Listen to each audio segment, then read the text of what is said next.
Hello friends, welcome to the channel electrical and automation. दोस्तों, आज आपके लिए मैं बहुत ही बेहतरीन वीडियो लेके आ गया हूँ। दोस्तों, ये वीडियो मैं काफ़ी समय बाद अपलोड कर रहा हूँ। Sorry for the delay because I was busy with something important, that is why I am not able to upload the video in time, but I keep promise you, I kept mentioning right now that I will upload the video in regular interval of time now onwards. So जैसा कि हमारा topic था कि आज हम बात करने वाले हैं IO list. What is IO list? IO list होती क्या है? देखिए दोस्तों, होता क्या है कि आप जिस प्लांट में काम करते हैं उस प्लांट पे आपने जो आईओ लिस्ट देखी होती है, यू हैव टू मतलब आपके दिमाग में वो इमेज बन जाती है जब भी आपने पहला स्टार्ट किया हो कि हाँ यही आईओ लिस्ट होती है। But IO list is typically having a more information that we are not able to see that. मतलब जो हमारे पास आईओ लिस्ट होती है उसमें उतनी आईओ इन्फॉर्मेशन होती ही नहीं है, लेकिन एक स्टैंडर्ड आईओ लिस्ट में मैं आपको बताता हूँ कि कितने पैरामीटर्स ऑलमोस्ट होते हैं। मतलब 15 to 20 parameters is there in the IO list. इतनी इन्फॉर्मेशन होती है, इतने कॉलम्स होते हैं, उसमें इतनी इन्फॉर्मेशन होती है। और किसी भी इंस्ट्रूमेंटेशन इंजीनियर के लिए या टेक्नीशियंस के लिए एटलीस्ट इंजीनियर लेवल तक का तो ये बनाना और इसका रेफरेंस कहाँ से लिया जाता है ये आना चाहिए। टेक्नीशियंस के लिए इतना इम्पोर्टेंट होता है कि जो आईओ लिस्ट है वो आप उसे पढ़ के उस रेफरेंसेस तक पहुँच पाएँ।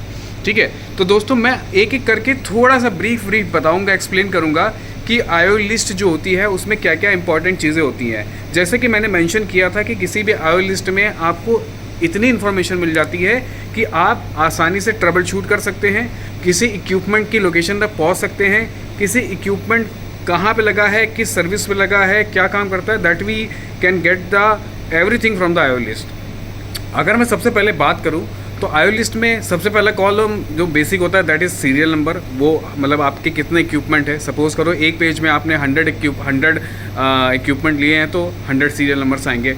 देन आफ्टर उसके बाद आता है फील्ड का टैग।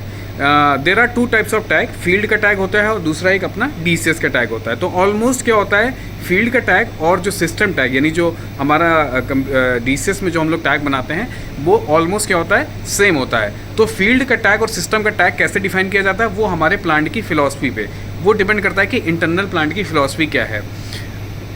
जैसे सपोज़ करिए एक आपका सेक्शन है बॉयलर, तो आप उसके आगे हो सकता है BOI लिख देते हैं सो दैट कि वो टैग पता चल जाएगा कि हाँ ये बॉयलर सेक्शन का है। एक सेक्शन आपके यहाँ है टरबाइन, तो आप उसके TU लिख देते हैं या T लिख देते हैं या बॉयलर में B लिख देते हैं so that we can understand कि this tag belongs to boiler because इसके स्टार्टिंग में B आ रहा है। इस टाइप की सब लोग अपनी फ़िलॉसफी बनाते हैं। उसके बाद इक्विपमेंट नंबर लिख देते हैं। इक्विपमेंट नंबर 1 मतलब हम जहाँ से स्टार्ट करते हैं कि मैंने टरबाइन के फ्रंट शाफ्ट बेरिंग से स्टार्ट किया तो फ्रंट शाफ्ट बेरिंग को 1 लिखा, रियर शाफ्ट को 2 लिखा, फिर गियर बॉक्स को 3 लिखा। लाइक दैट हम फिलॉसफी बनाते हैं। इसके बाद आता है दोस्तों सर्विसेज। आपने पहला इक्विपमेंट लिखा, ये टैग नंबर है। अब इसकी सर्विस क्या है, ये कहाँ पे लगा हुआ है। ये टरबाइन पे लगा हुआ है तो टरबाइन पे कंडेंसर पे लगा हुआ है कि गियर बॉक्स पे लगा हुआ है कि अल्टरनेटर पे लगा हुआ है कि ड्रम लेवल पे लगा हुआ है या एयर प्री हीटर पे लिखा हुआ है। तो service you have to write. Service मतलब सर्विस आईओ लिस्ट में होती है। देन आफ्टर हमारे पास क्या आता है, इंस्ट्रूमेंट टाइप क्या होता है कि टेम्परेचर एलिमेंट है कि फ्लो एलिमेंट है या आपका जितने भी हमारे टाइप होते हैं, temperature element, flow element, pressure element, जितने भी हमारे चीज़ डिवाइस लगी हुई है वो कौन सा चीज़ है वो। तो हमें एक टाइप भी डिफाइन करना पड़ता है कि इंस्ट्रूमेंट टाइप क्या है। फिर वो कौन सा इंस्ट्रूमेंट डिस्क्रिप्शन लिखना पड़ेगा कि वो है किस, मतलब टाइप आपने बता दिया। अब एग्जैक्टली हमारे जैसे मैं फ्लोमीटर्स की बात करूं तो we have a magnetic flowmeter, we have a mass flowmeter, we have a orifice flowmeter, we have a venturi flowmeter.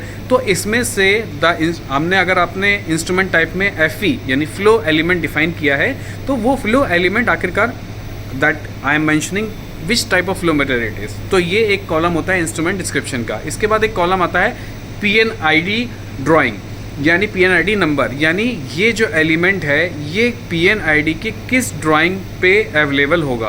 क्योंकि सपोज़ करिए आपने कमीशनिंग कराई है और आपको जानना है, क्योंकि जनरली PNID नंबर हमें कमीशनिंग के दौरान बहुत ज़्यादा ज़रूरत पड़ता है कि आखिरकार जब नया इक्विपमेंट लग रहा है तो उसकी लोकेशन क्या होगी। तो how we can get it, हमारे पास बहुत सारी PNIDs आती हैं जब हमारा प्रोजेक्ट स्टार्ट होता है तो उस PNID में किस PNID पे किस PNID पे वो हमें मिलने वाला है।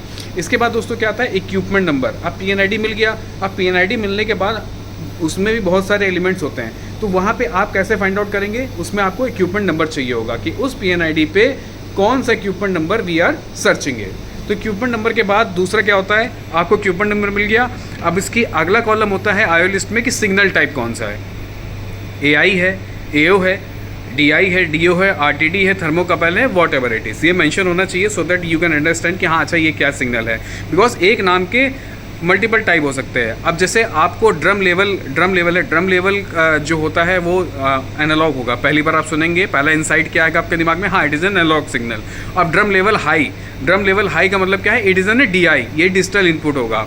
तो इसी तरीके से सिग्नल के टाइप्स नाम के बाद, नाम से ऐसा नहीं होता कि हर चीज़ आप नाम से पहचान जाए। Signal type is very important so that you can understand कि हाँ विस टाइप का है। क्योंकि एप्लीकेशन जैसे कंट्रोल वॉल की एप्लीकेशन में, वैसे तो कंट्रोल वॉल के डिस्क्रिप्शन में लिखा होता है क्लियरली कि this is the feedback, this is the command, that is why you able to understand. अगर आपके पास टैग नहीं है तो आप समझ जाते हैं। बस किसी ने अगर डिस्क्रिप्शन में दोनों सेम लिख दिया तो how you can understand, by AI and AO, कि हाँ एओ है तो it is a command, AI है तो उसका फीडबैक होगा। देन इसके बाद एक और लाइन आती है सिग्नल पावर। वो जो सिग्नल आपने दिया है उस इंस्ट्रूमेंट को, उसको पावर आप कैसे दे रहे हैं, वो किस टाइप का है। जैसे 2 वायर है, 3 वायर है, 4 वायर है। 4 वायर है that means you are giving a external 230 volt supply. 2 wire है इसका मतलब वो सेल्फ पावर्ड है, वो 4 to 20 और सेल्फ पावर्ड सेम जा रहा है। 3 वायर है तो हाँ supply, you are giving a supply from another source, and 4 to 20 you are taking from another.